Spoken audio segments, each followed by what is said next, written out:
एक ऐसी घटना जिसमें दाऊद इब्राहिम ने एक हॉस्पिटल पर पूरे 500 राउंड गोलियां चलवा दी थी। अब आखिर उसकी ऐसी कौन सी मजबूरियां थी जिनकी वजह से उसने 500 राउंड गोलियां एक हॉस्पिटल के ऊपर चलवा दी थी।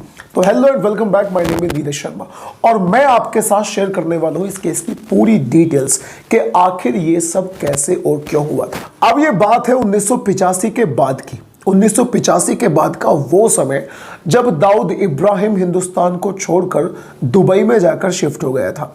दुबई में शिफ्ट होने के बाद में हिंदुस्तान में जो छोटे मोटे गैंग बचे हुए थे, वैसे तो कई सारे गैंग्स ऑलरेडी खत्म हो चुके थे।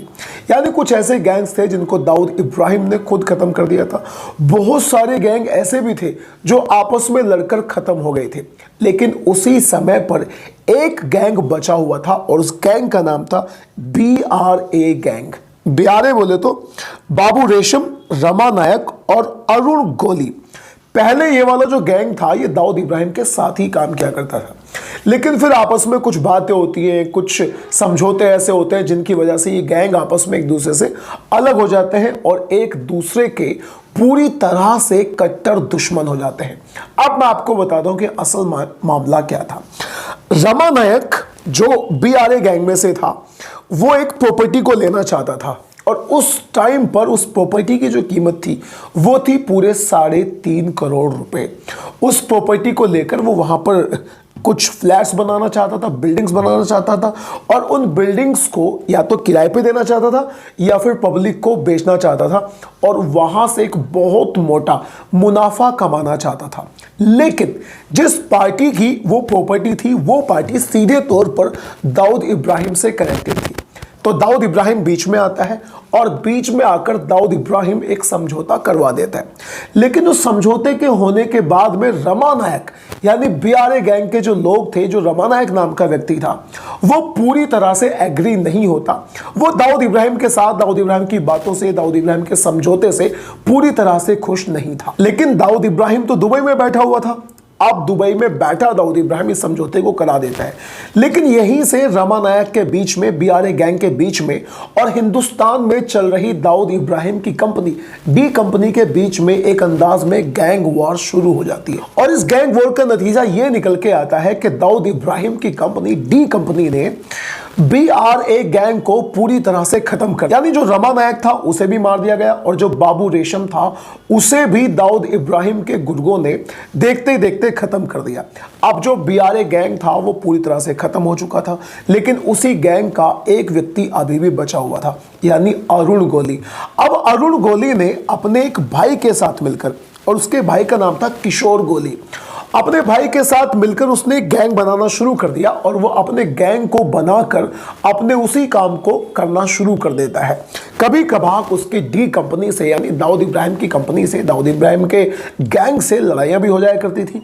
वो उन सभी को भी झेला करता था और आपस में जो उसका काम धाम हुआ करता था अपने उस काम को भी चलाया करता था।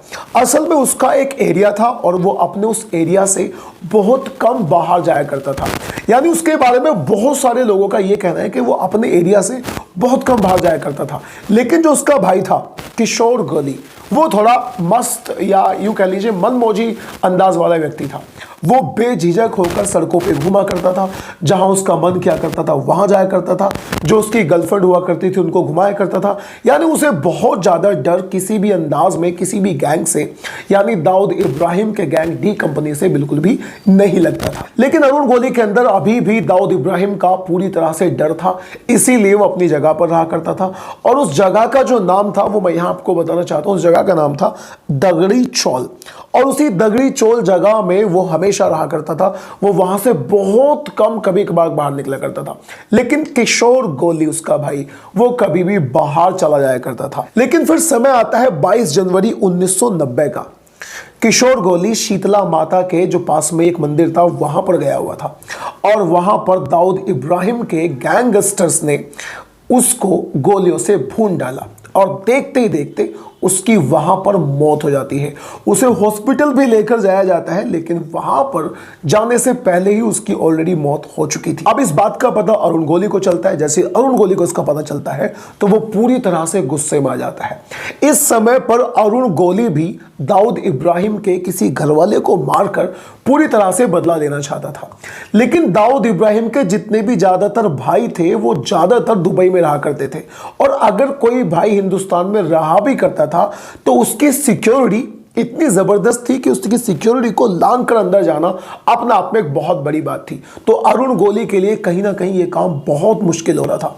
दिन पे दिन उसके अंदर की जो जिज्ञासा थी, उसके अंदर जो गुस्सा था दाऊद इब्राहिम से बदला लेने का, वो दिन पे दिन बढ़ता ही जा रहा था। इसीलिए धीरे धीरे जितने भी लोग, जितने भी गैंगस्टर्स, जितने भी शूटर्स उसके भाई को मारने में शामिल थे, धीरे धीरे उसने उन सभी को ठिकाने लगाना शुरू कर दिया। फिर उसे पता चलता है कि दाऊद का एक भाई है जिसका नाम है इकबाल कास्कर, वो हिंदुस्तान में ही, मुंबई में ही रहता है। लेकिन फिर बात वही निकल के आ रही थी कि उसकी सिक्योरिटी इतनी टाइट, इतनी जबरदस्त थी कि उसके पास तक जाना तो पूरी तरह से मुश्किल था।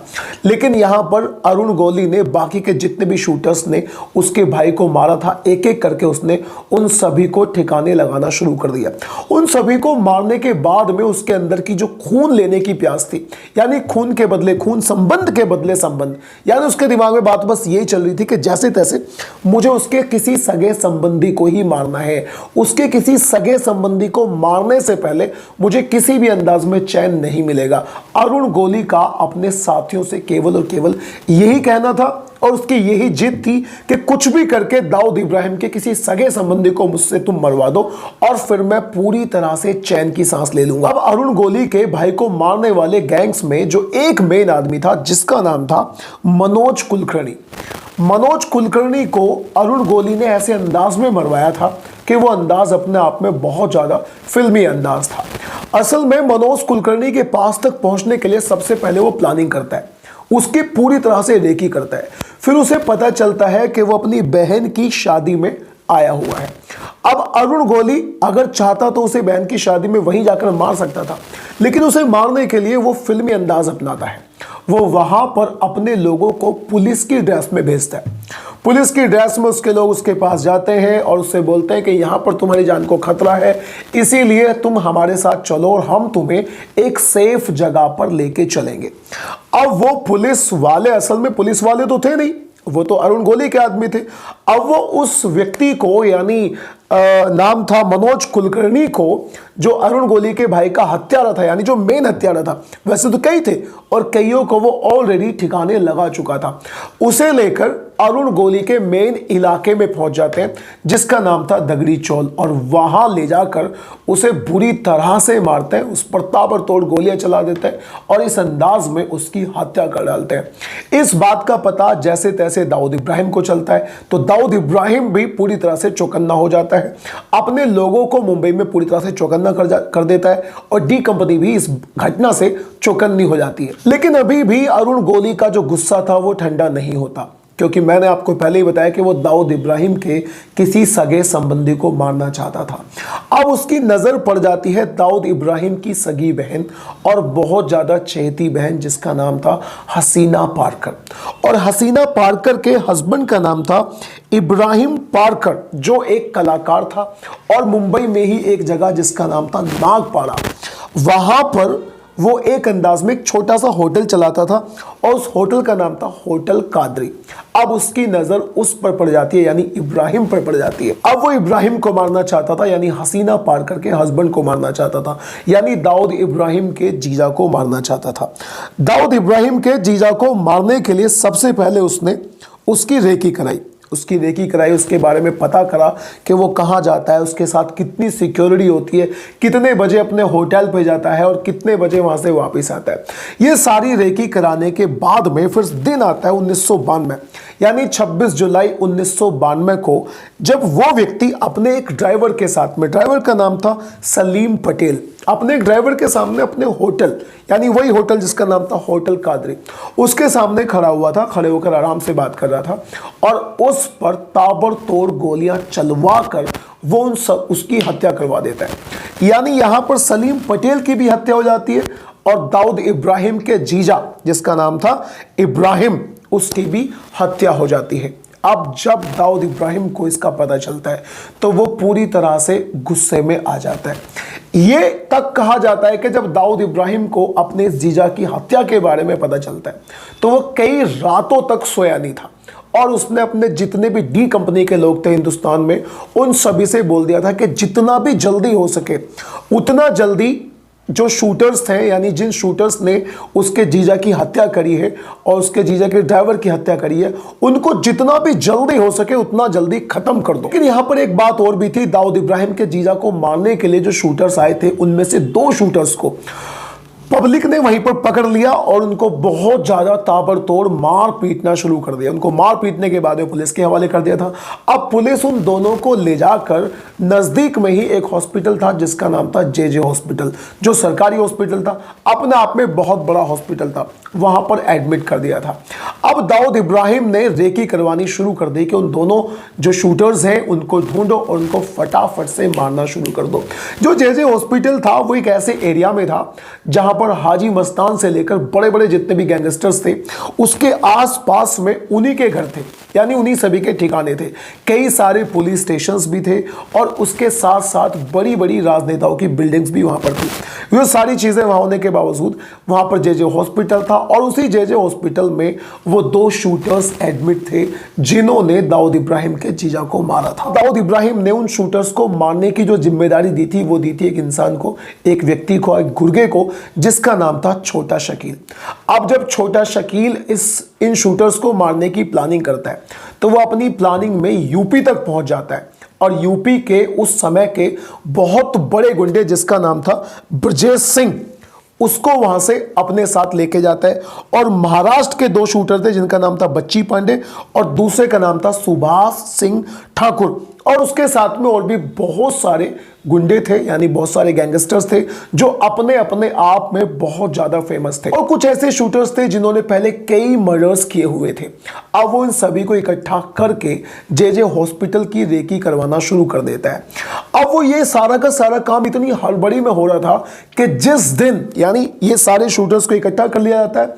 और हाँ, यहां पर एक बात और भी, ये पहली दफा उन लोगों ने क्या प्लान किया था कि बड़े बड़े हथियारों को उन्होंने इस शूटर प्लान में, इस शूटआउट में ऐड किया था, जैसे कि AK-47 पहली बार मुंबई में इतना बड़ा हमला होने जा रहा था तो उसमें हथियार जो थे वो भी बहुत ज्यादा थे। लेकिन अगर देखा जाए तो केवल 2 ही शूटर्स के लिए उन्होंने इतनी बड़ी प्लानिंग कर ली थी।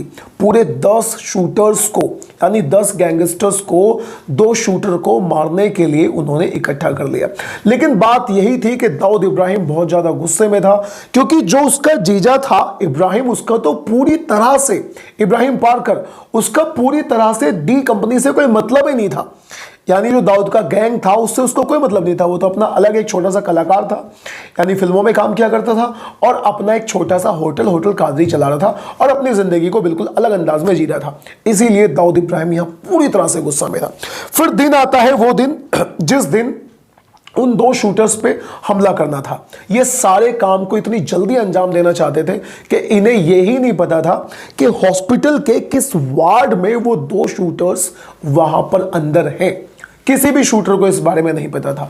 अब इस बात का पता करने के लिए उन लोगों ने क्या काम करा, एक कपल को हायर करा, यानी एक लड़का और एक लड़की को हायर करा। कपल को हायर करा और रात के 1:30 बजे उन दोनों को अंदर भेजा और पूरी 1 घंटे की रेकी करने के बाद वो लोग जब अंदर से बाहर आते हैं तो आकर बताते हैं कि वार्ड नंबर 18 में, यानी जे हॉस्पिटल के वार्ड नंबर 18 में, जनरल वार्ड नंबर 18 में वो दोनों एडमिट है। लेकिन वो कपल यहां पर एक गलती कर देता है। असल में अंदर केवल एक ही शूटर था और उस शूटर का नाम था शैलेश। जो दूसरा शूटर था विपिन शेरे, असल में वो वहां पर एडमिट नहीं था और ये बात वो कपल भी कंफर्म नहीं कर पाया और वो शूटर्स को नहीं बता पाया। और फिर 12 सितंबर 1992 को रात को 3 बजे 10 शूटर्स, यानी बड़े बड़े गैंगस्टर्स जो हथियार चलाने में पूरी तरह से माहिर थे, AK-47 जैसे हथियारों को लेकर जे हॉस्पिटल में एंट्री मार डालते हैं और सीधा पहुंच जाते हैं वार्ड नंबर 18 में। और उनके सामने था शैलेश, यानी जो दाऊद इब्राहिम के जीजा इब्राहिम पारकर का हत्यारा था। वो ताबड़तोड़ उसके ऊपर गोलियां चलाना शुरू कर देते हैं। पूरी 10 मिनट तक गोलियां चलती हैं और 10 मिनट तक गोलियां चलने के बाद पूरे हॉस्पिटल में हाहाकार मच जाता है। जितने भी पेशेंट थे, जितने भी मरीज थे, जितने भी उन मरीजों के रिश्तेदार थे या बाकी जितना भी उस हॉस्पिटल का स्टाफ था, पूरे हॉस्पिटल के स्टाफ से लेकर मरीज, उनके रिश्तेदारों से लेकर हर इंसान बिल्कुल खौफ ज़्यादा स्थिति में पहुंच गया था।